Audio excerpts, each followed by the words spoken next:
Hello and welcome to the latest episode of the Racing News 365.com podcast, looking back at last weekend's Qatar Grand Prix, but also looking ahead to the season finale in Abu Dhabi. From Racing News 365, my name is Nick Golding, and I'm delighted to be joined, as always, by 2023 Young Journalist of the Year, Sam, absolutely Coop, and the man, the myth, the legend, we've gone back to it. It is, of course, lead editor, still in Doha, Ian Parks. Gentlemen, where do we begin? Because, I mean, Ian, we used the words... The fact that Sam's only got 4 weeks left of his reigning. Well, yeah, only 4 weeks left. Very good point. That's one thing we'll start on. Sam Coop, 4 weeks left of his reign. Will he defend it? Who knows? Stay tuned on Racing News 365 to find out. I would argue, I'm going to apply the F1 champion argument to this and say that I will always be a Young Journalist of the Year, because you don't say former F1 champion. They're always an F1 champion. Like, you're always the president. I didn't say former. I just said you got 4 weeks left. Yeah, of your reign. I'm proactively getting in front of this. I'm getting ahead of the curve. Okay. I'm shaping the narrative around this. Okay, so I've got 4 weeks to think of a new intro for you for 2025. Got it. Plenty of time. Where do we start, guys? Because, Ian, we use the words confusing, bizarre, chaotic, I think about 50 times a piece during the Qatar Grand Prix. And I mean, I'll give you a couple of minutes to think of your biggest takeaway, because there was a lot to digest. Sam, you've had a few minutes to think about your biggest takeaway. So I'll come to you first. What was, and good luck, your biggest takeaway from the penultimate round of the season? Well, I mean, firstly, just on the kind of chaos and the frenetic nature of the race, is that typical kind of the hope is what gets you. I was thinking, there's no way this can be as mental as last year, when obviously it was a very fast-paced race because of the mandated stops. And that, I was caught completely off guard by how chaotic the race was. But as for my biggest takeaways, I mean, there's a few kind of really small ones that all kind of come together. I mean, Pierre Gasly, for me, is now back at that kind of 2020, 2021 AlphaTauri level that he was at, when he was stringing together these 4th and 5th place qualifying, results, and was just in this unbelievable form. He is just exceptional, the level that he's at the moment. That's really enjoyable to see.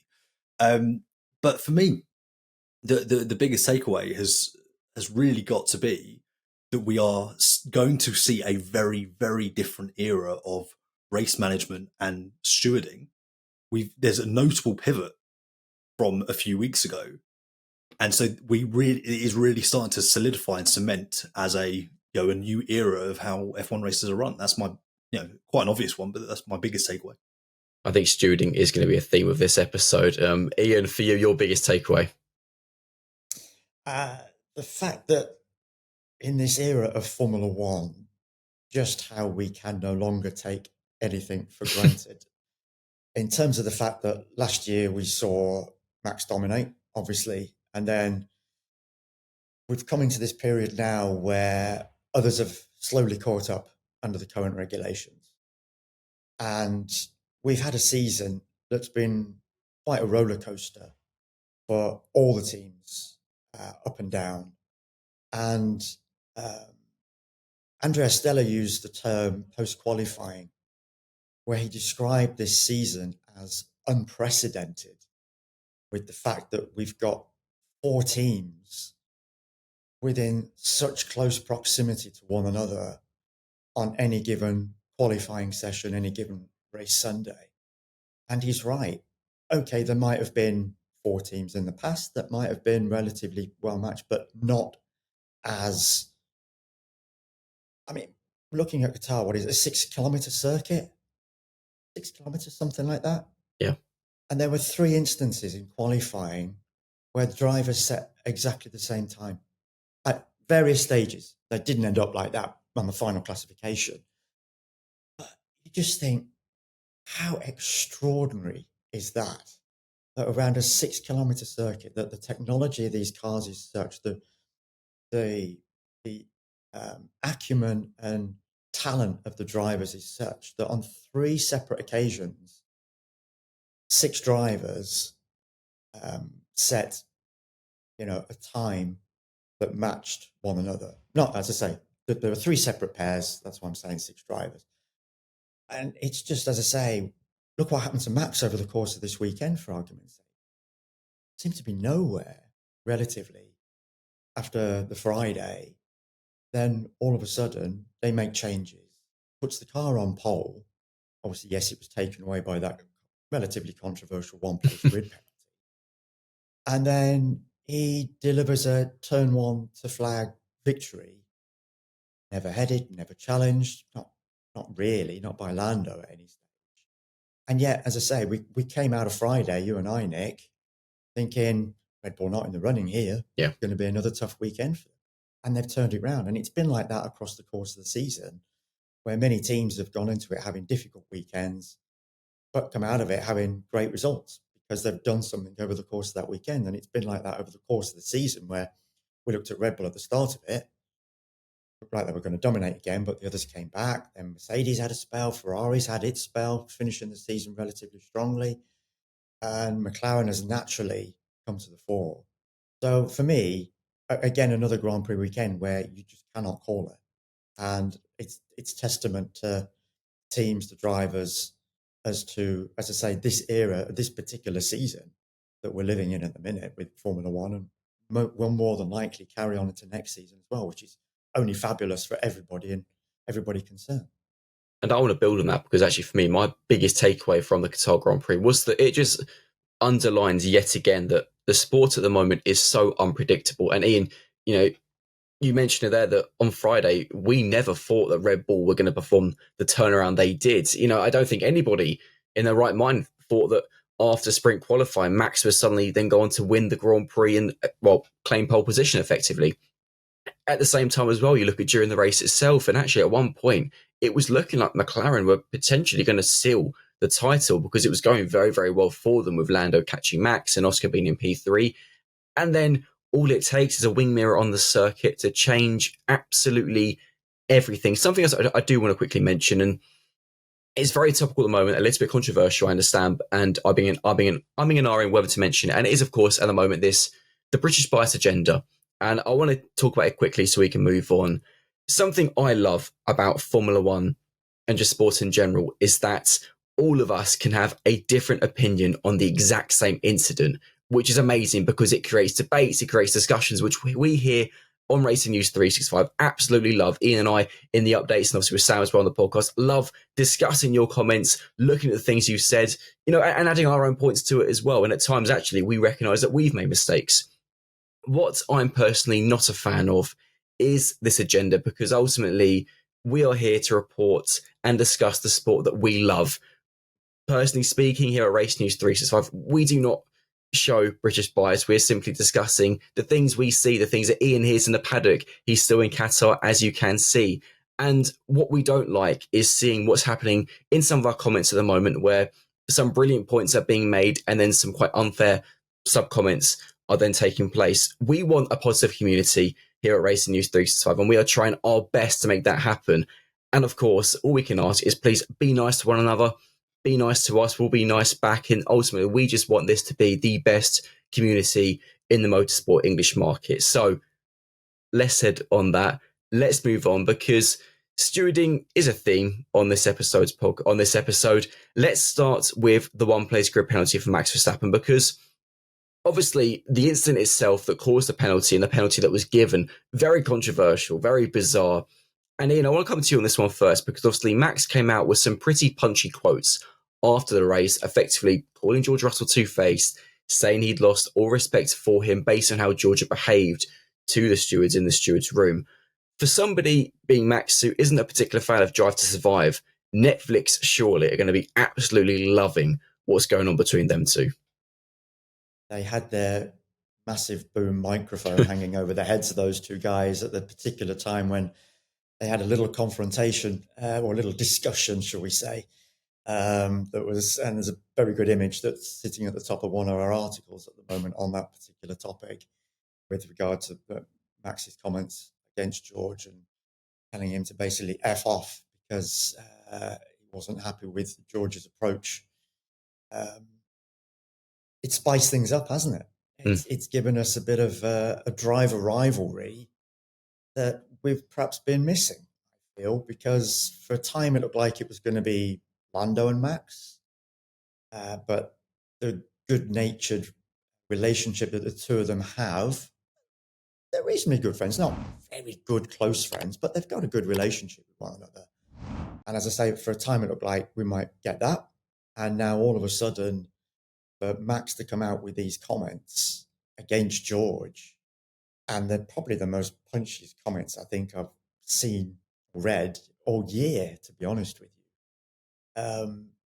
Don't often get a driver saying that about a rival with what Max has said about George. So he was very unhappy. I mean, that was strong words from Max. I was very unhappy.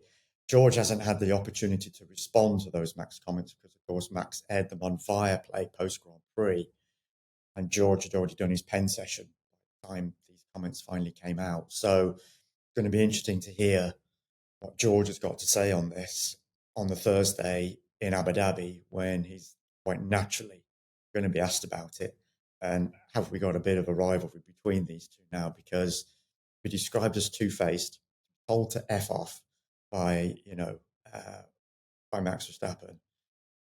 Yeah, George can't be best pleased, I can imagine. But let's hope it's the start of something, because we like these driver rivalries. They keep the pot boiling.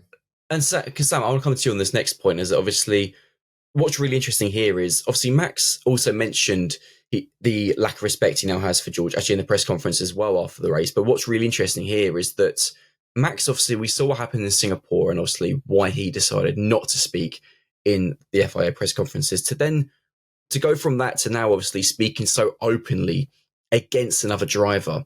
That's a pretty remarkable twist from a driver who, was very unhappy with speaking at those press conferences because of what the penalty he received from the FIA. He obviously received another weird penalty in the one place, grid drop, but then seemingly had not an issue at all speaking about George in the manner of which he did. Whether George was right or wrong, is neither here or there. But the point of view, is it right for a driver to speak about a colleague, ultimately, a fellow driver, in that light, in such a public environment, do you think?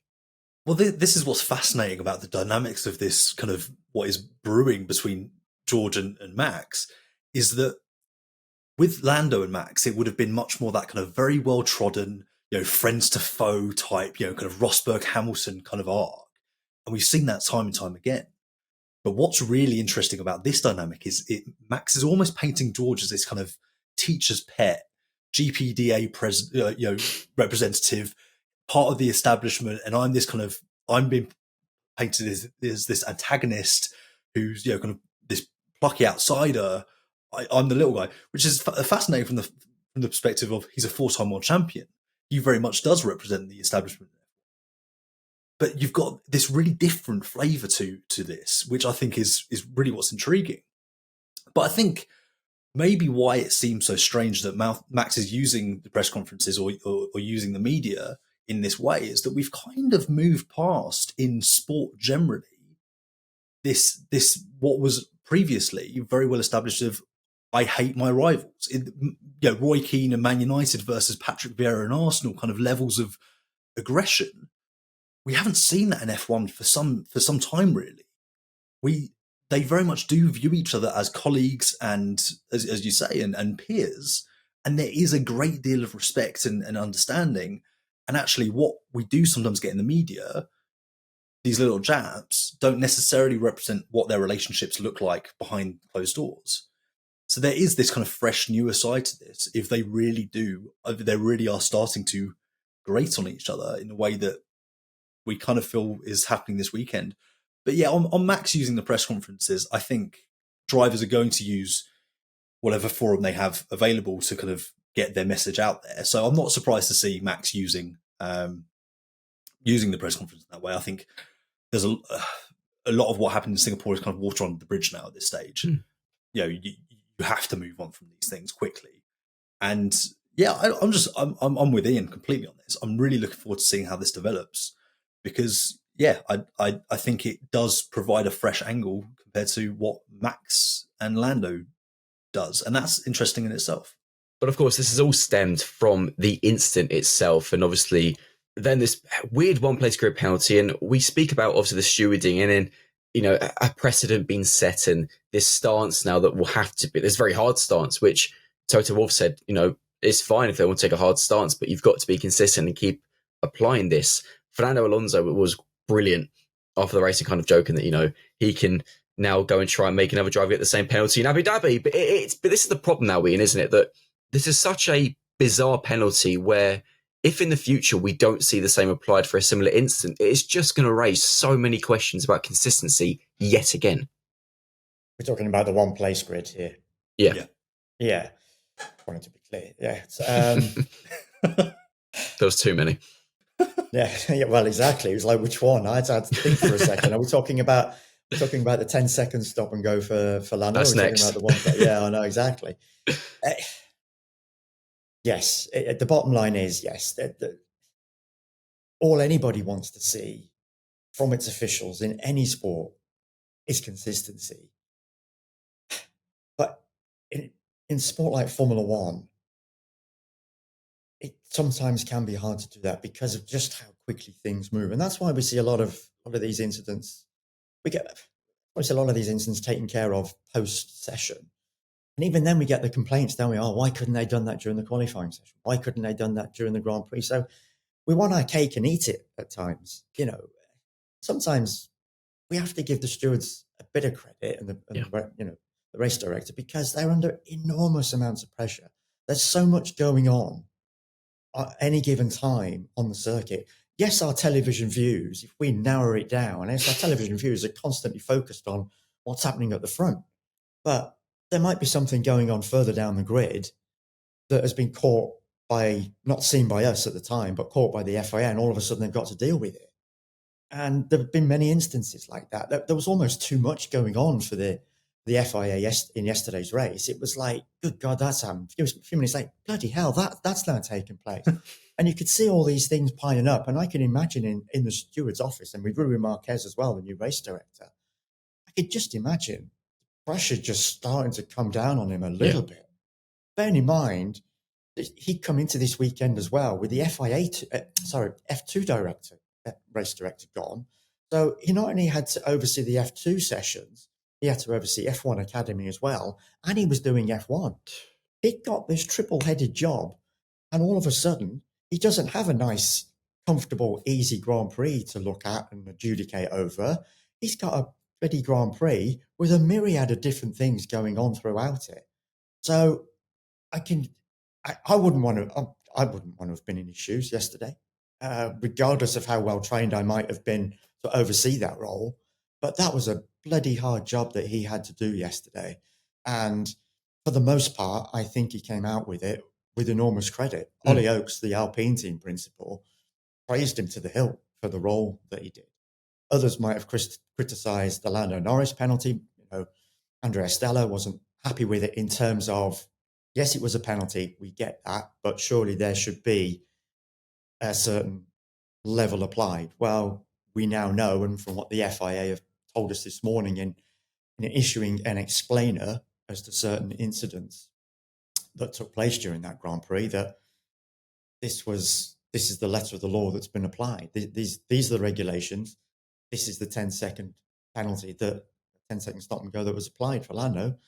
No questions asked. Can we now move on, please? Wow. It's interesting to hear what Andrea Stella's got to say about it as well, because I'm sure, bearing in mind his team is still in the running for the Constructors Championship, he's going to be in the team principal's press conference on Friday afternoon in Abu Dhabi. I'm sure Fred Vasseur as well. And the thing as well was, go on, Sam. Sorry, just very quickly. Christian Horner, what's fascinating about this as well, Christian Horner kind of said that what George Russell did was akin to diving in the penalty area in football. And I think there is a real difference here, though, and I think this is where the concern lies, is that we've always seen drivers advocating for themselves, or heard of drivers advocating for themselves in the stewards room. Why wouldn't you? Of course you would. Or over team radio saying, "Oh, that so and so did that." We saw that with Max and Lando's penalty. Max was the one who straight away, he didn't lift during the double waved yellow flags. And Lando replied saying, good on him. I would have done the same. That's not necessarily the issue. I think what is different with George's conduct is that he could see Max coming, or he could see Max ahead of him.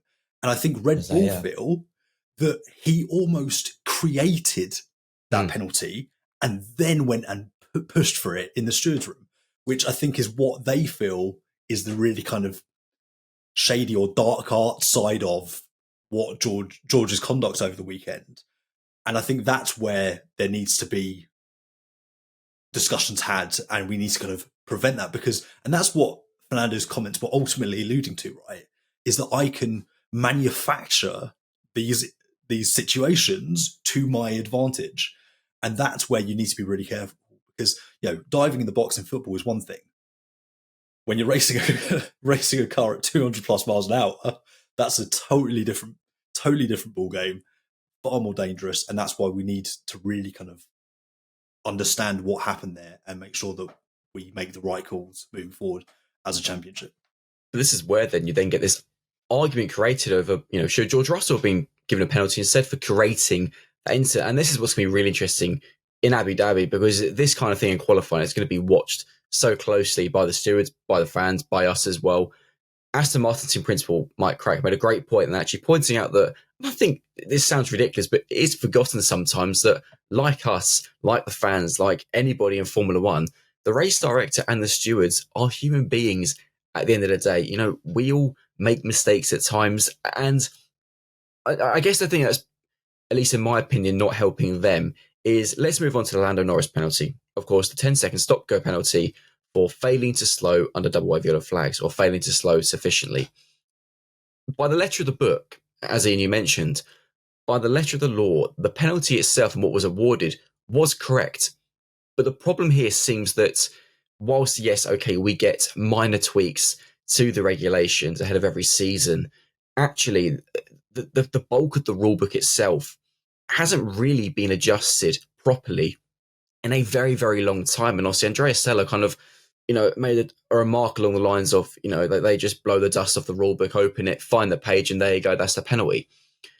So yes, there is the argument of actually the penalty, yes, what was given was absolutely correct, which it was by the letter of the law. The problem here, though, and it's a good point being made by a few people, not just by McLaren and also by other teams as well who weren't involved in this incident, but actually with Formula One these days, it does feel like that when awarding a penalty, the incident itself and the manner of which it happened and what's going on in the race needs to also be assessed. And to kind of further explain this point, let's forget about Lando for a second. Let's forget about all the Max penalties, all the Lewis penalties. Let's look at Kevin Magnussen, because bless him, he obviously received a race ban this season for accumulating 12 penalty points in the space of 12 months. But when you look back at the incidents in which he received the penalty points, the majority of them, should never have been given penalty points, but because of the letter of the law, they had to award them. And I think that in itself is a brilliant way of showing that, Ian, it is clear that, yes, the Lando penalty was letter of the law. The stewards were correct in what they gave, but actually they've got to start considering what is actually going on in the race itself.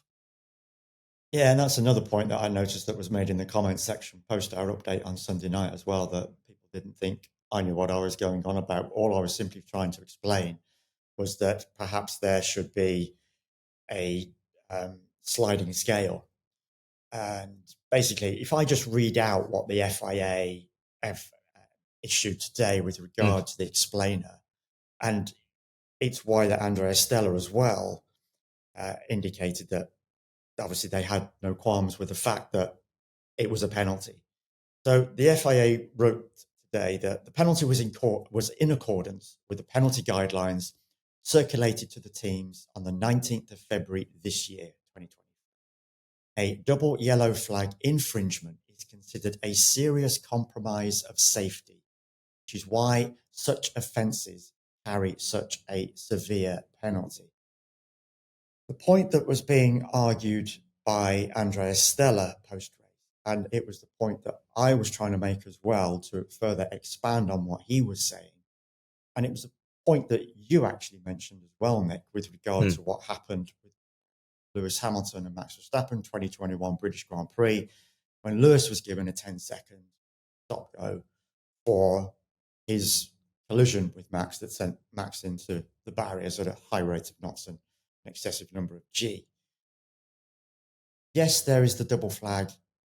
That's quite clear. They've just made that clear in the explainer, and there is a set penalty for that. The point that Andrea was trying to make is that when you have an incident that was occurring like with Lando, yes, okay, we're talking about safety, but there was nothing on track at that particular time to warrant that kind of penalty, even though the double waved yellows were being shown.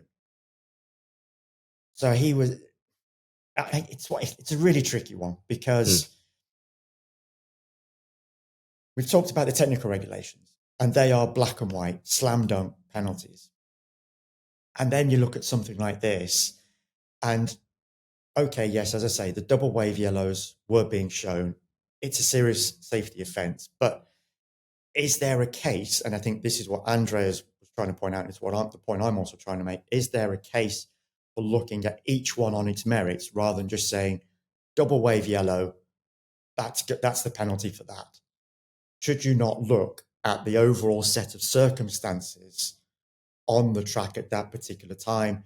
You look at the positioning of where Max was and Lando was, and we now know from Max's comments that he felt because he'd immediately slowed down and he saw Lando come a bit too quickly behind in his mirrors, that's why he then radioed through to the team and suggested, was Lando going a bit too quick there? That's what then alerted the steward's office or the race control office to then look at it, and the stewards to implement the penalty. But that was that incident between Max and Lando that led to that penalty. But it's because there were double wave yellows that penalty was then applied, and that's the specificity. That's the word that Andrea Stella used with regard to the penalty. As I say, it's a tricky one, and the problem the FIA have got is that they could write a myriad of rules and apply a myriad of different penalties to each particular circumstance. And it's why I think it just becomes too difficult to try and apply specificity to a particular circumstance at any given time. Sometimes you've just got to have an overarching rule that covers everything. We're now looking to try and get into the minutiae of why a penalty is applied and what should be applied given the circumstance on track. And at this point, actually, I need to quickly recognise I actually made a mistake in the update, because actually I said it was a 10-second stop and go for Lewis. I was wrong. It actually was a 10-second time penalty, but he then made a pit stop at the same time, which actually builds on the argument in that you look at the two incidents, and actually Lando's penalty was then more severe than what Lewis got in 2021. So it further builds on that point. Yeah, exactly. But the thing as well that's additional on that point is reading some of the comments, and obviously why a lot of people agreed with the Lando penalty, and obviously they were pointing out that there could have been a marshal on the track, and including Lando. But the key word there is could have. And this is where obviously there's almost the argument of they need to be looking at the incident itself, because whilst there could have been a marshal on the circuit, there wasn't. And I think the bigger argument here is that, Oscar said they could have just put out a VSC or a safety car straight away, just got rid of it. The weird thing here is some laps there were a double wave yellow flag, some laps there then wasn't, despite the wing mirror being in the same place. And the thing I think is fascinating about the explainer, Ian, and I'll come back to you on this point as well, and Sam will come to you, is that obviously in the explainer it was explaining how the reasoning why they didn't go straight to a safety car, and also the fact that the piece of debris was off the racing line. Yes, it was off the racing line, but actually at the point of the main start-finish straight it was on was exactly the point where drivers were pulling out from the person in front to pull off an overtake. So it kind of... That's exactly what happened. Yeah, which is just bizarre. Sam, you can go on this one. I've talked. Go on, Sam. Yep. Thank you. Well, that's the thing, and credit where credit is due. I actually thought the explainer was very concise and clear, and you can check it out on our website. It really articulated why decisions were made. I think that's important because we were kind of promised this level of transparency from the FIA a few years ago when Mohammed bin Salem took over the presidency. That doesn't mean I don't disagree with elements of it, though. And I think that's the safety car bit is where I do disagree with that call, because I understand that a VSC couldn't be couldn't be called because of the level of field spread. You wouldn't have had a window of opportunity to retrieve the wing mirror. So that makes sense. That's where you then go to a full safety car, because in this scenario, it was on the main pit straight. People would want to try and overtake. As difficult as it is at the Losail International Circuit, don't rob them of their one opportunity to do it. And that's why that's ultimately, whilst that makes sense, then they've explained it. It was that there, I think, was ultimately the wrong call. And this is where, going back to Ian's sliding scale point, and I really like that idea, because we are constantly in this tug of war in F1 between wanting black and white rules and wanting discretion. And everyone seems to be a fan of discretion until it goes against them or the driver they support, or it doesn't quite the cards don't fall in their favour. And I think the sliding scale kind of gives you the best of both. It gives you a framework, and you can then apply to certain scenarios too. Because letter of the law, those penalties were absolutely fair. That's what was kind of specified. I think part of the issue is what caught people off guard was Lando's was compounded by Lewis Hamilton's penalty, and all of a sudden we're like, oh, these are two very harsh penalties we haven't seen in a while. It felt very kind of like 90s F1, the level of penalty that you were getting. I personally quite like that. I think these 5-second inconsequential penalties, often it's kind of frustrating, especially when it doesn't, the means don't justify the ends. Not that you should be making penalties in that way. It should be based on the incident, not what the outcome might be. But I think, you need to have this flexibility to go, right, this is what it should be. However, it maybe wasn't quite as serious because of these factors. But it's not lifting under double wave yellows is a very rare occurrence. I think it caught people off guard ultimately, including McLaren. From Andrea Steller's remarks, I think he's probably reflected on that. As Lando kind of said himself, penalty was fair. So I think there needs to be that framework where you can have a clear-cut understanding of what the penalty should be, but also be able to have ultimate discretion in actually where it sits within that sliding scale. And of course, for those who are watching this video, this podcast on YouTube, let us know your thoughts on if changes should be made to the way penalties are awarded in the comment section below. And again, let us know your thoughts on anything else we've discussed. The final thing on the FIA before we move on to some other stuff, and Mercedes team principal Toto Wolff was in fine form, it has to be said, despite a pretty miserable race for Mercedes. And Ian, he came out with some remarkable remarks, one of which not really based around the race direction of the stewards, more looking purely at the FIA as an organisation at the moment, and kind of joked that they can make a reality show at the moment based on what's going on, because there's been departures, there's just been, obviously a new race director coming in. It was an interesting remark by Toto. That's Toto for you, isn't it? He has moments like that, and his press conference, his post-race press conference on Sunday was extremely entertaining. He was obviously in good form, good mood, and he was quite punchy in places. And describing the FIA as a reality show at the moment was about as punchy as it gets. The one point about this, it's been a lot made about all these departures, and I kind of understand that, that there are stories to be made out of people leaving, what the governing body. A lot of them are relatively the roles that you wouldn't really pick up on unless you read about that story. The one I think that the FIA should really have explained, and this is where I do not agree with Mohammed Ben Sulayem's comment that came out before the Grand Prix. And he basically turned around and said that none of your business. We do what we want. We don't tell you what to do. And he was quite punchy, apparently, in his little session. My good friend Alan Baldwin at Reuters was part of that interview group with Mohammed Ben Sulayem. And as I say, he was being quite forceful, quite punchy.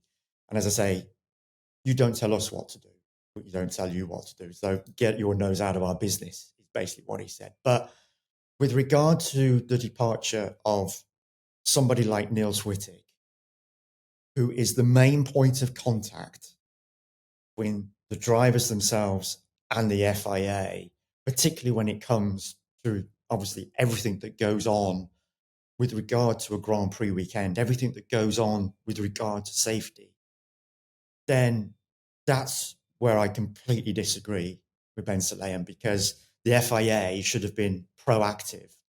Okay, you've dismissed him. For what reason? If you don't tell us, the media, at least let the drivers know. And it's the fact that the drivers didn't even, that I think has really wound them up on this particular occasion. Other positions, that we've had, as I say, that we've read about, picked up on over the course of the past year. Yeah, great little news stories, and it's all adding to that effect that's going on in the FIA at the moment. But somebody, as I say, like Niels, there should have been something about that, particularly with regard to the drivers. They needed to know why, as I say, their main point of contact had gone. And it's not like the FIA and F1 are unrelated. It's not like Sainsbury's has changed the price of milk and Tesco have gone, guys, why didn't you tell us? You're undercutting us. Like, it's not like that. They are so heavily linked. The FIA's decisions have they have an ultimate impact on F1 race direction.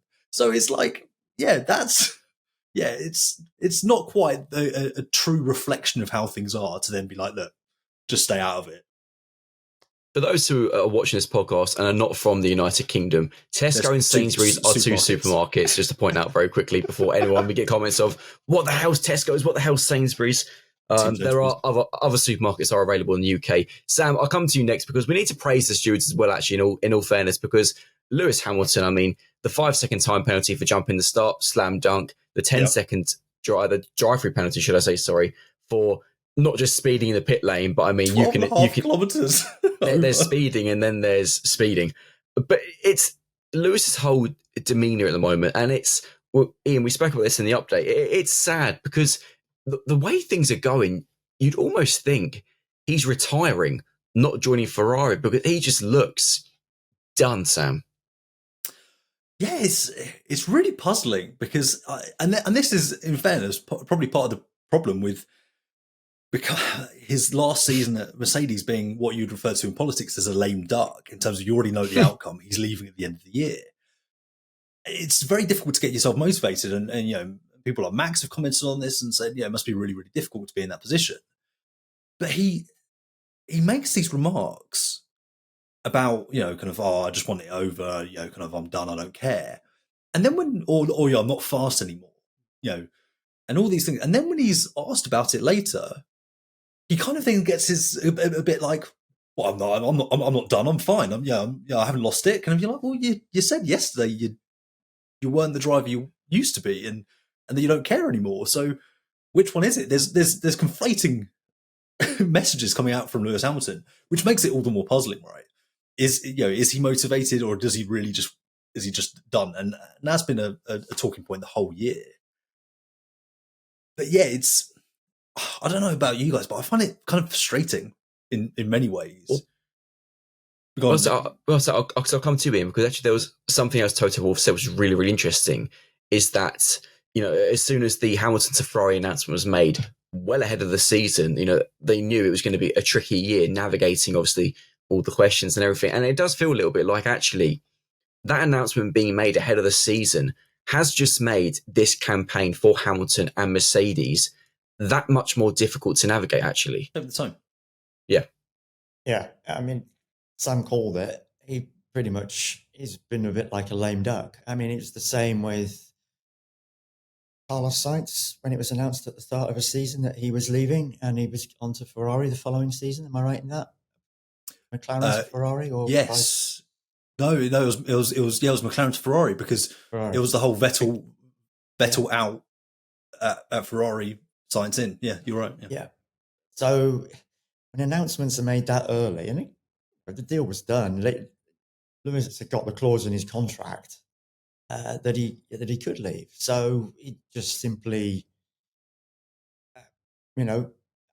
triggered. That's the word I was looking for. Triggered that clause, and it just led to him getting a deal done very, very quickly with Fred Vasseur, his good friend, and now going on to Ferrari. But left us with it, or left him and us with that entire season now that we've just had to try and navigate and speculate upon.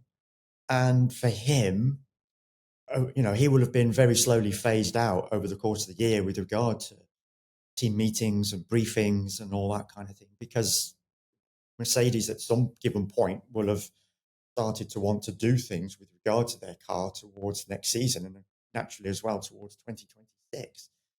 So Lewis would no longer have, also still got his garage crew around him, his team there. Probably there's a feeling that he's no longer as integrated, as, I'm going to use the word again, embedded as he once was within that team, despite all that they've done for him and all he has done for them in return, with all the wins and titles that he's mustered. So, yeah, it's just, as we discussed in the update, Nick, it's just a very sad end to what has been a fantastic period of time in Formula One's history with regard to a team and driver relationship, that it's ending in this way. And you can only hope that there's something at the end of this in Abu Dhabi over the course of this weekend. That, as I said, we saw a glimpse of it in Las Vegas, didn't we? What he did there. Bad qualifying, shouldn't have been where he was on that grid, and then produced a great performance. So hopefully, as I say, we can park this one now. This is not a race that's ever going to be remembered in Lewis's mind or anybody else's mind. And as I say, over the weekend in Abu Dhabi, then we've got something a little bit more positive for us to reflect on as media, and for him to reflect on part of his final race. So, I mean, the common denominator here with these very early season driver moves is Ferrari. I'm just going to put that out there. But no, there is a wider point here, and I'm sure we'll get onto this as well. What I'm alluding to is this difficulty of this side effect of driver moves being made ahead of time, when you maybe then end up in a championship fight against the team that you're then going to next season, and the complications that then brings, and what the team has to do to kind of respond to that. Because traditionally in F1, all the moves were kind of made, were made in the off season. Like, going way back, you'd have drivers announcing their retirements in January. So it's like, that is part of the problem, where it's getting all very merged, and you wouldn't announce a football transfer, to use football for the third time in this episode. You wouldn't announce a football transfer in August and say, well, yeah, I'm actually going to play for that team, or I'm going to continue to play for this team till I then leave. I mean, yes, it does happen with free agents and so on and so forth, but generally speaking, you wouldn't have it in that way. So you'd go straight away. If you leave a job, if you're fired, you leave straight away. You don't, so it's. But there's a further argument on that, and it's also when drivers are given contracts during the season to remain at their team, which brings us on very, very nicely to Sergio Perez, because I just don't know, to be honest, what to say, because obviously his future, despite the contract, is up in the air, probably more than ever before. Another shocking weekend in Qatar, of course. Sprint quali was a nightmare. The sprint race was shocking. Quali, he at least made Q3, and of course then had his weird spin, whether it was car related or not. It was just a nightmare weekend for Checo Sam. But I mean, we speak about Abu Dhabi being Lewis's last weekend for Mercedes. I mean, come on, surely. Yes, Checo brings in a lot of money, but we've discussed this a lot of times. This has surely got to be Sergio Perez's last weekend as a Red Bull driver, because they now can't even win the Constructors. Despite Max winning in Qatar, the best Red Bull can hope for is second. And for that to happen, they need Ferrari to basically score no points, and for both drivers to be on the podium, which realistically, I would love to be wrong, realistically won't happen. This is costing Red Bull a lot of money, despite the fact they are going to gain in return, obviously, wind tunnel and CFD time. It can't go on. You can't be having a team winning the driver's title with one car and then the other car is struggling to finish in the top 10. Well, I mean, your timing is impeccable, Nick. Thank you very much. Because the viewer and listeners are going to get a real kind of view behind the curtain here as to kind of what happens when you record a podcast as things are starting to kind of move in a direction by the time it then is released. What we're looking into and starting to see reports of is that it's kind of almost decided at this stage. Nick's laughing because he's now looking at the messages that are coming through with us. And one thing we're looking into, and we'll probably have covered by this point that you listen to this, is that it looks like that decision has maybe already been made. Obviously, Red Bull are going to say, we're going to look at it after Abu Dhabi, but it looks like Qatar was potentially the nail in the coffin for Sergio Perez.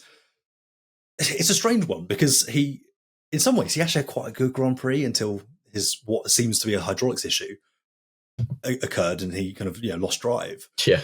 I would like to mention a very funny tweet that I saw where someone implied that he spun the car because he got altitude sickness from being in the top 10, which is harsh, but I hope we can appreciate. On the second flattest country in the world, as Qatar is, which is a good stat. There you go. Didn't know that. That's a brilliant stat.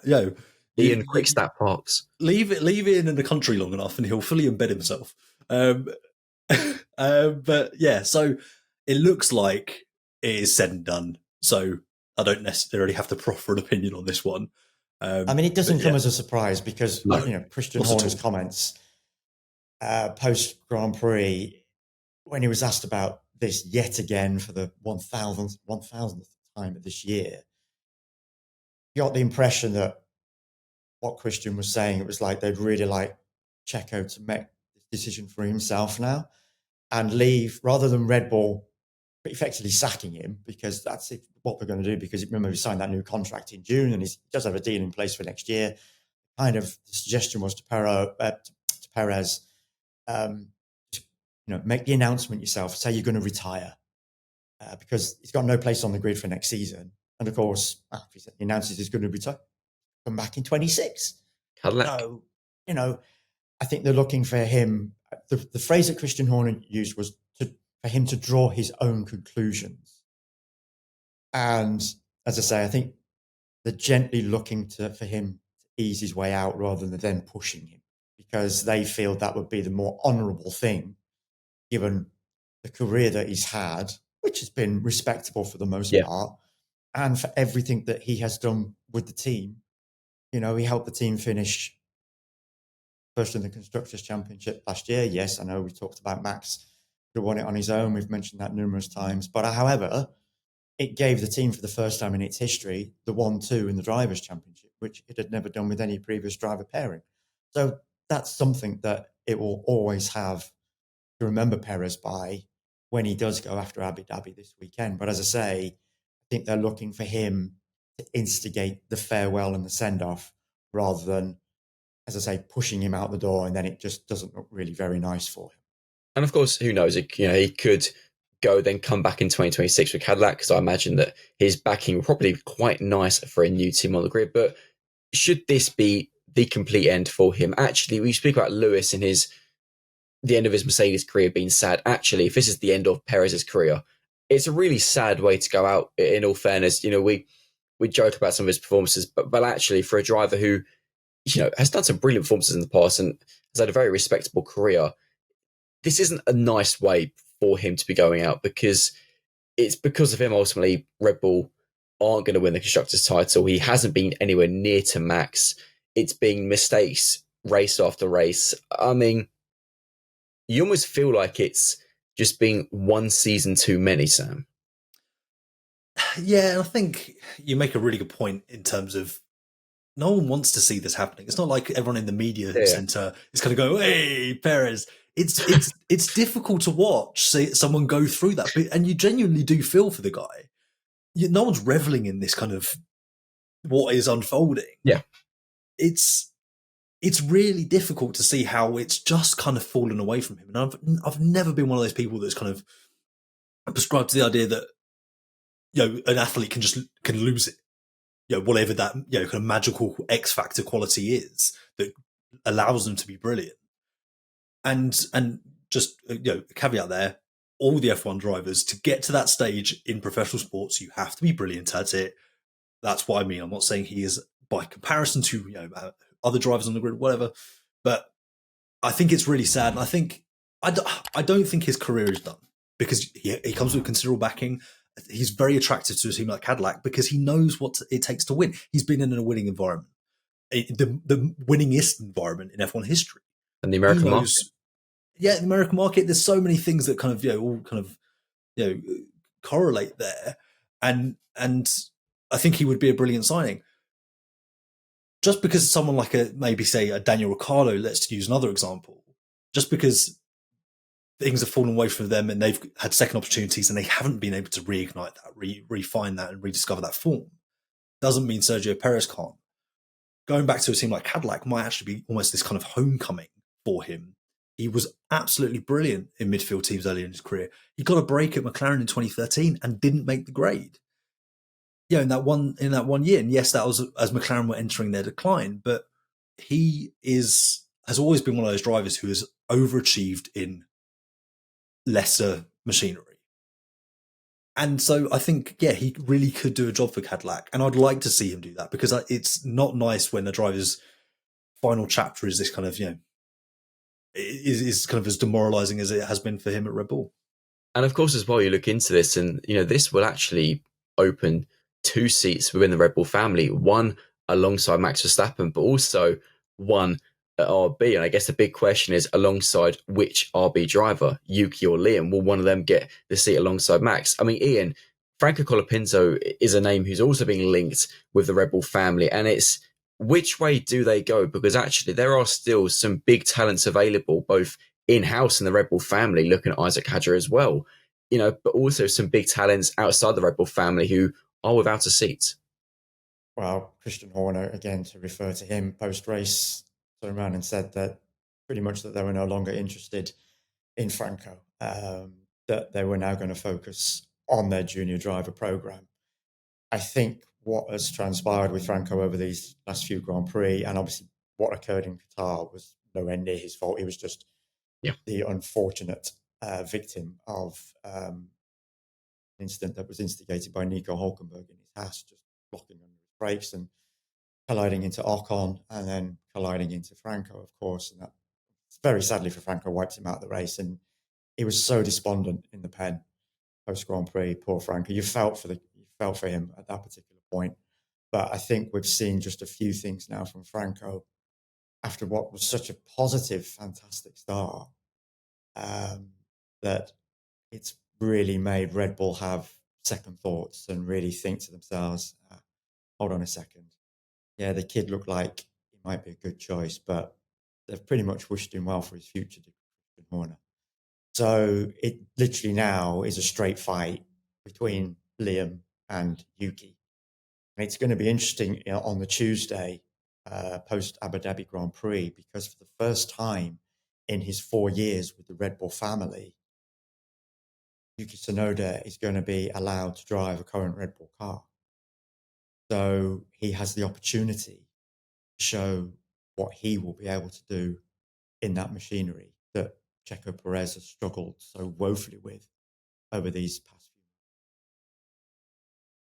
few months. There's a lot that's going to be made as well with the data that RB will have accumulated over the past few races in comparing Liam and Yuki alongside one another. I spoke to Laura Mekis, the RB team principal, in an exclusive interview over the weekend. And for him, as far as he's concerned, he's got the ideal driver pairing right now. He would be abundantly happy to have Liam and Yuki going forward into 2025. However, obviously he recognises the fact that what he has to do is, as I say, simply accumulate all the data, whatever that might be, from Yuki's and Liam's performances over these past few Grand Prix. He will then present that to Christian Horner and Helmut Marko, and it will then come down to those two guys to determine as to who they want in that RB21 for 2025. And of course, there is also, Sam, one new name already confirmed for the grid in Abu Dhabi, and that's Jack Doohan, because of course Esteban Ocon has been confirmed will not be racing for Alpine in Abu Dhabi ahead of obviously his move to Haas and testing for the team in the post-season test. Esteban's already removed Alpine from his Instagram bio and has already unfollowed the team, so it shows that they ended on good terms quite clearly. But obviously it's a lot of pressure though for Jack, because it's to be given this seat in the final race of the season, knowing as well that there's obviously been rumours about what kind of contract he's actually been given by Alpine for 2025. And of course, there's also been shots from the paddock of Flavio Briatore speaking to Franco Colapinto. It's really satisfying when I get to enact the payoff that I kind of set up earlier in the podcast when I alluded to this talking point. But yeah, I mean, yeah, there's a lot to dissect here, and you're right. That was not a happy marriage between Esteban Ocon and Alpine by the end. And I quite like this kind of, what have you done for us lately kind of style. We need to come to a compromise. If you want to drive that Haas in the postseason test, what do we get? This bartering, this exchange. It's brilliant. And that's quintessential Flavio Briatore. It's fantastic. But first of all, Jack Doohan, again, to refer back to comments from a while ago, when I saw someone refer to him as a Nepo baby, obviously his father being a very, very accomplished motorbike rider, and obviously, has links to other families like the Schumachers as well, who beat Mick Schumacher out for this. Sorry, Matt, I've got to interrupt. What is a Nepo? I've never heard that phrase. So a Nepo baby is basically a nepotism baby. So someone who has been given their opportunities, they've got their job through nepotism, basically. Is the long and short of it. Gotcha. Which is really unfair on Jack Doohan, because he's very quick over one lap. Picks up a lot of pole positions and a lot of fastest laps in F2. He was pretty unlucky in that second tier. And he came close to putting together championship challenges. He is quick. I actually kind of disagree in some ways with you, Nick, about the level of pressure coming in. Ooh, controversial. Because it's not like Esteban Ocon was exactly providing a high bar to pass over the last few rounds. He's been well off. Who said the pressure was because of Esteban? Okay, yeah, no, that's a fair point, and I'll get onto that. But in terms of the immediate round, he just needs to be closer to Pierre than Esteban was. And you can talk about the equipment he's going to have the equal upgrade that Gasly had this weekend. We're anticipating in Abu Dhabi. Esteban has been bemoaning his Alpine for weeks now, saying it's not the same. There's issues with the chassis, so on and so forth. Alpine have denied that at every turn. But yeah, the pressure that you're clearly alluding to here, which is a very good joker that you had in your back pocket there. So well played. Thank you very much. Or sorry, not joker, ace that you had in your back pocket. Nevertheless, thank you very much. Is that there are reports, and apparently Jack Doohan's not been best pleased about this. There are reports that he's got a 5-race run to prove his case, or I guess 6 races now, to prove his case and earn that seat at Alpine for the rest of next year. Whether or not there's any truth to that, it seems unlikely, but who knows what's written into the minutiae of these contracts. So there's potentially pressure there. Also, conversations with Flavio Briatore. There are also reports, and actually, sorry, this is the bit that I don't think he was particularly happy with from what we've heard, is that there were reports that they were thinking of having already confirmed him, replacing him with Franco Colapinto for next season, which again is just how quickly people kind of jump to these conclusions about how good someone is. And we said at the time, he started really well, but he's wavered since. So yeah, there is pressure there. And also they've just signed Paul Aron as a reserve driver. There's Victor Martins in the program. They have places that they can go if Jack doesn't step up and perform. But there's one other very, very big pressure on Jack in Abu Dhabi. And that is, of course, the fight for 6th in the Constructors standings, because obviously Pierre Gasly did finish P5 in Qatar, which means that they are back into 6th. They are 5 points ahead of Haas, 13 ahead of RB. So RB are kind of out of it unless a Brazil level of mayhem unfolds and RB somehow get 2 cars, probably in the top 6. Very unlikely, but you never know. Weirder things have happened. But actually, for Jack, in a way, if he was to help Alpine secure that 6th place and the money that comes with it, Ian, that in itself would, you've got to think, probably be enough to almost warrant him an entire season with the team. Sam's going to feel aggrieved here because he was putting his hand up. He wanted to make another point, didn't he? You've been sitting there so quietly, though. I just very, very quickly wanted to mention that in the previous podcast, you guys both said you thought Haas would get sixth, and I said Alpine. I also thought McLaren would, which is a risk. It's a real risk for me to say at this point.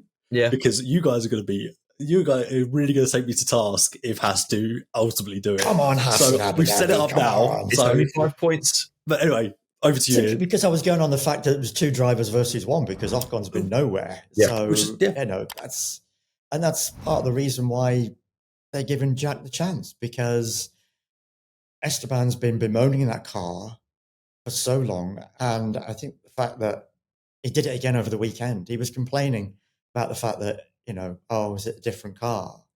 And as I mentioned in the update on Sunday, it was 0.9 seconds off in the same car, and the only difference was the front wing. Well, that would be the greatest front wing update in the history of Formula One if it managed to get a 0.9 second difference between 2 drivers.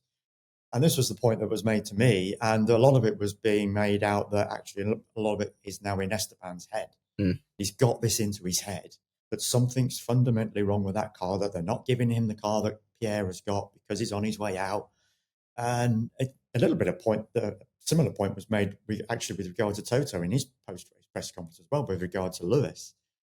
Suggestions by fans on social media that Lewis was in that similar situation, that he was no longer being given the same car to George. Why is George now all of a sudden so far ahead of Lewis? Well, again, it's very similar at Alpine with regard to the fact that Esteban, purely on his own, rather than fans perhaps, had got it into his head that Pierre had got a completely different car. So I think just to get him out of the picture now, they know they've got really nothing to lose by pushing Esteban or letting Esteban go, shall we say, and be with Haas for that post-season test and bringing in Jack.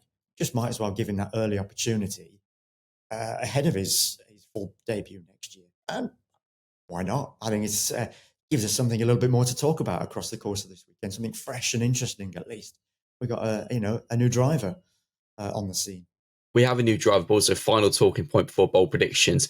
We also have a title fight, which we've not even discussed yet in Abu Dhabi. So let's make this the final talking point. Well, it's because there's been what a great weekend we've had. Ian and I found this out in Sunday's update, which is the longest we've ever done because there's simply been too much to talk about. So thank you, F1. If you can just keep the stories and scatter them across the boring races, that'd be marvelous. Thank you very much for next year. But of course, 21 points between McLaren and Ferrari. It's still a big advantage for McLaren, who, as I mentioned earlier on, looked at one point like they were going to seal it in Qatar, only for all the chaos to unfold. But Ferrari are expected to be strong in Abu Dhabi. And I'll come to both of you on this one. Sam, I'll let you go first.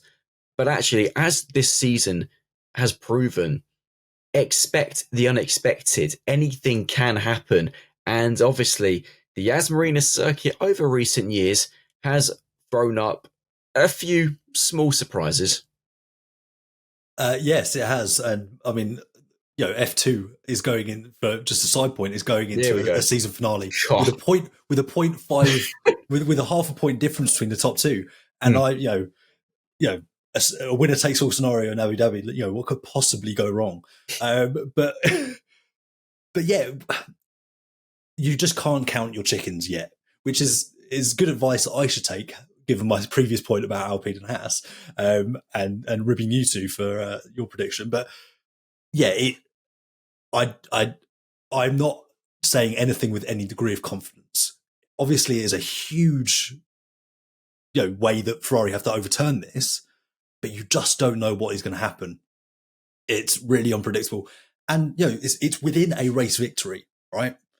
You could get retirements, you could get penalties, you could get all these things that mean that Ferrari 1-2 or 1-3 or 2-3 or whatever, and McLaren way down the order or one of them retires, and that title is Ferrari's. It really doesn't take a lot. It is essentially a winner takes all. Well, it is a winner takes all. But also, only one Grand Prix, just to write it, only one Grand Prix this season has Ferrari outscored McLaren by the number of points that are required going into this week. And they did that in the United States, 27. So it is possible. It shows it can be done, but obviously it also shows the flip side of that. just how difficult it's going to be, because the other 21, 22 races, that's not been the case. So, but they cling on to that, then there is that possibility that it could just be, you never know. But on the flip side of the flip side, you look Yep. at McLaren and Ferrari in this Yep. season, and Ferrari actually, they are two teams who, at the high pressure moments, have both made pretty big mistakes. Obviously, thinking back to Lando in Sao Paulo, massive pressure moment. They made a massive mistake. He's also made mistakes from pole position at times this season. Ferrari too have made bizarre errors at times this year. So it's almost going to be that. I think for me at least, I'm intrigued for your point. That's going to be the most fascinating point. Which team can keep their calm and not almost let the occasion and the immense pressure, given how long it has been since both teams have won the Constructors' title, not let that situation get the better of them? 26 years for McLaren, 16 years for Ferrari. Two of the biggest names in the sport, and that's how long that they have had to wait to land the Constructors' title. And here we are. It comes down to a good old-fashioned battle for the ages. If you remember those great Ferrari-McLaren battles of the past for those titles and championships. And here we are again, all this time later. And finally, it's come down to McLaren and Ferrari again. And yes, there's going to be pressure on both sides. In many respects, Ferrari has nothing left to lose because they are the underdog going into the race, of course. And McLaren has everything to lose because they came into this doubleheader with a good advantage. And as you say, at the halfway point of the Qatar Grand Prix, it was looking like if they weren't going to seal it outright on Sunday, boy, they were going to be in such a monumentally strong position that it would have taken a catastrophic turn of events in Abu Dhabi for Ferrari to have won it. But now all of a sudden, Ferrari have been given this lifeline, shall we say, in particular surrounding the incident with Lando Norris and the number of points that he lost there through that. And it's given us a fascinating denouement to this record-breaking 24 Grand Prix season. To have a title go to the wire at the end of 24 races is something pretty special when you think of how early many other titles have been wrapped up. Yeah. Not just in the recent past, but throughout history of Formula One, that we have this after 24, and there's only 21 points between these two teams, and either team could win it. Brilliant stuff. Sunday, as I mentioned, Ian, was our longest ever F1 update. This has been our longest ever podcast. So we've got to end it as we've ended every single podcast this year ahead of a race. For the final time this season, gentlemen, it is, of course, our bold predictions for the Abu Dhabi Grand Prix. I'll give you a couple of minutes. I'm going to go first because I've been thinking of mine for a few. I think Haas will pit Alpine to sixth. Just got a feeling it's going to happen, and that'll be a real feel-good story. I think McLaren are going to win the Constructors, which will be the first time they've done so in my lifetime because I'm only 25 years old. So that will be something I've never seen before. Always like seeing new things. And I think Lewis Hamilton will end his Mercedes career with a podium. Sam, your turn. All right, I'm three. Bloody hell. It's the last race of the year. I'm the host. I'll make up the rules. I'm going to follow Nick's logic here. I'm going to play sixth place down the line and say Alpine keep hold of it. Okay. Purely and partly because I've already staked my claim on that. And, I'm looking forward to Ian choosing RB in a moment. Nope. I'm going to play the actual Constructors Championship cross court. I'm going Ferrari, nick it. Oh. It's bold, but I feel there needs to be some level of bold, seeing as I'm saying that I think status quo will prevail elsewhere. And then as for a unpredictable podium, Sergio Perez podium. Why not? Why not? Ian, bring us home. We've put a lot of Sergio Perez shock in our headlines That would be a shock. over the course of this year. And of course, as time has gone on, it's become less and less shocking. I tell you what, that would be the biggest bloody shock of the year if he got a podium in Abu Dhabi, mate. Christ alive. So I'm definitely not following that one. I just don't think that's going to happen in a month of Sundays. But I'm happy to be proven wrong if he does go and do it. I'm going to go at least stick with Alpine a little bit, and I'm going to go Jack Doohan to at least make Q2 in qualifying. I think he's going to want to prove himself quite considerably that he has got what it takes to go beyond the 5 races of next year that his so-called contract will extend to. And if that's led to believe that one, I think McLaren, whether Ferrari's got the upper hand around that circuit or not, I just think McLaren will be able to do enough, get over the line on Sunday.